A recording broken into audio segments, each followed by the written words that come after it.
Bienvenue dans Épargnez-moi les détails, le podcast qui booste vos envies d'investir. L'épargne est un enjeu de société. Vous voulez passer d'épargnant à investisseur? Alors ce podcast est fait pour vous. De l'éducation financière, des solutions qui correspondent à vos aspirations et qui sont adaptées au mode de consommation d'aujourd'hui. Je suis Didier Testo, journaliste, fondateur de la Bourse et la Vie TV, et chaque mois, je recevrai Christophe Descohan, le fondateur de MoneyOne.fr. Il cassera les codes, sortira des sentiers battus financiers et réinventera l'épargne immobilière pour une nouvelle vision de vos finances personnelles.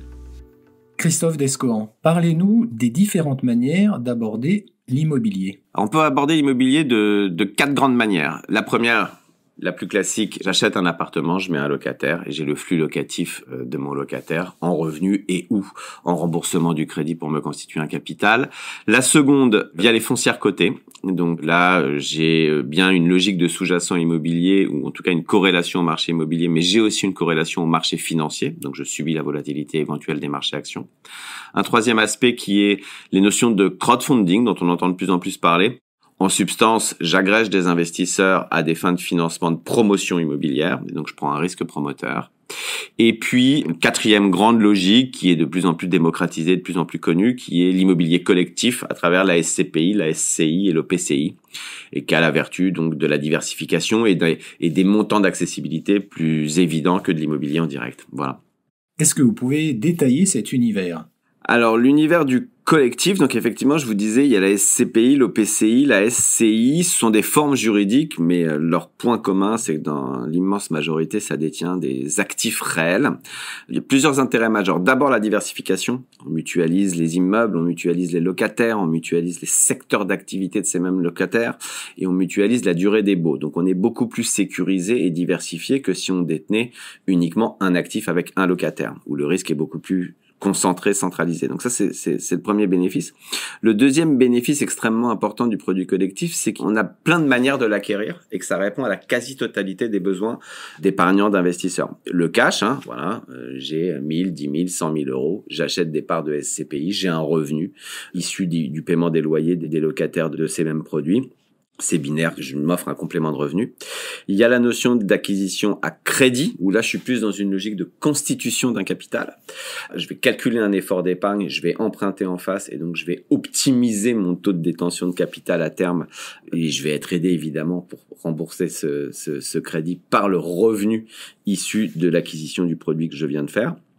Un troisième élément aussi qui peut être intéressant, c'est la notion de démembrement de propriété, qui est un petit peu moins connue, mais qui a vocation à faire que si j'ai pas besoin spécifiquement à court terme de revenus futurs, je viens acheter de l'immobilier des côtés, en contrepartie d'avoir pas de revenus pendant un laps de temps donné, et puis à un moment je remembre et je prends ce revenu au moment où je peux en avoir besoin. Par exemple, on peut faire un démembrement 15 ans avant sa retraite, et puis on prend le revenu de ce remembrement au moment où on est à la retraite et où on a moins de revenus. Il y a évidemment les sacro-saintes enveloppes fiscales chères aux investisseurs français que sont l'assurance vie et le PER, à l'intérieur duquel ces produits collectifs sont également éligibles. C'est des produits long terme, ça a complètement du sens dans des logiques effectivement notamment de plan épargne retraite. Et puis le dernier né, le versement programmé, ça aussi c'est extrêmement intéressant. On pouvait le faire dans le PEA, on pouvait le faire sur le compte titre, on pouvait le faire à l'intérieur des contrats d'assurance vie. On peut désormais acheter de l'immobilier non coté sous format SCPI en versement programmé. On peut dire aujourd'hui que cet univers d'investissement immobilier est large ? Complètement. Alors, via ces véhicules collectifs, justement, à contrario du direct où il faut être richissime pour pouvoir acheter et des murs de clinique et un immeuble et un entrepôt logistique, par exemple, eh bien, on a aujourd'hui, à travers ces véhicules, différentes thématiques, différentes compétences de gestion, du bureau tertiaire en France ou en Europe, des entrepôts, de la logistique, de la santé. On peut avoir effectivement aussi également des actifs de santé. Il y a une grande diversification autour de tout ça et l'intérêt du collectif, par son accessibilité en montant, permet de se faire une allocation un peu diversifiée et de répondre à différents cycles de marché. Il y a quelques années, ensemble, on aurait parlé du marché secondaire des SCPI en se posant des questions sur ce marché secondaire. Aujourd'hui, si j'investis dans une SCPI, est-ce que ça fonctionne bien ? Alors c'est par définition un produit qui est beaucoup moins liquide qu'un produit financier traditionnel. Le choc de marché secondaire dont vous parlez, le plus connu en tout cas, il est issu des années 90 et ça a permis au métier, au marché d'apprendre beaucoup de choses et le produit a énormément évolué pour mettre des capacités de génération de liquidité qui n'existaient pas à cette époque-là et qui a bloqué complètement le marché. Donc ça, c'est un autre élément fondamental. Aujourd'hui, vous avez des fonds de remboursement, des SCPI à capital variable, etc. Donc beaucoup de choses qui permettent d'optimiser la liquidité. C'est un marché qui est complètement aussi contrôlé entre guillemets par les sociétés de gestion, c'est-à-dire qu'ils regardent leur capacité d'investissement et donc leur capacité de collecte va être connectée aussi à leur capacité d'investissement. C'est un marché qui est mûr et mature. Donc évidemment, on n'est pas dans la liquidité du livret A, mais en gros, et depuis des années et des années, entre le moment où vous entrez et le moment où vous sortez, quand vous demandez à sortir, vous avez grosso modo un mois de délai, ce qui est tout à fait très raisonnable quand on est sur des actifs de nos côtés. Deuxième élément, c'est quand même très différent des produits financiers. On est dans une logique malgré tout d'investissement long terme. On rentre pas en mai pour sortir en juin d'un produit immobilier. Ça n'aurait aucun sens.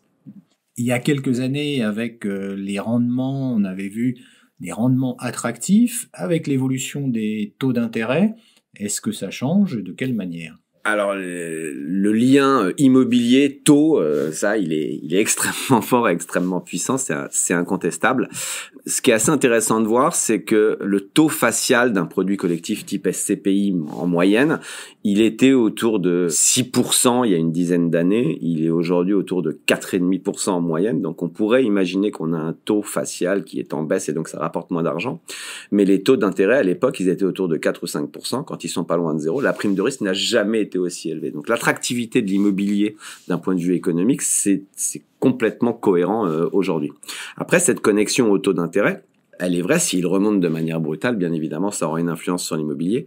Il s'avère qu'il y a plein de raisons qui font qu'on n'envisage pas une hausse violente et brutale des taux. Une raison purement économique, quand bien même il y a un niveau d'inflation et une volonté des banques centrales de réaugmenter leur taux directeur petit à petit, pour ne pas pénaliser trop l'économie, elle sera faite de manière, a priori, notre anticipation, de manière raisonnable dans la durée et en montant, qui fait que ça n'aura pas d'influence néfaste et violente sur l'immobilier. Et puis, malheureusement, on est dans une situation en ce moment de conflit, et pour cette raison, il est malgré tout très très peu probable, encore moins probable, qu'il y ait une augmentation des taux de la part des banques centrales, parce qu'elles ont une obligation de soutenir l'économie. Donc voilà, évidemment, on peut pas se réjouir de ça, mais on est dans un environnement où l'immobilier est a priori encore relativement serein en termes de capacité de générer de la performance. MoneyOne.fr, investir, maintenant c'est comme ça. La SCPI est un investissement de diversification dont la durée de placement recommandée est de 10 ans. Investir comporte des risques, notamment de perte en capital et de variabilité des revenus. Prenez-en connaissance. Rappelez-vous qu'un crédit vous engage et doit être remboursé. Alors ne vous basez pas que sur les revenus des SCPI pour honorer vos échéances de prêt.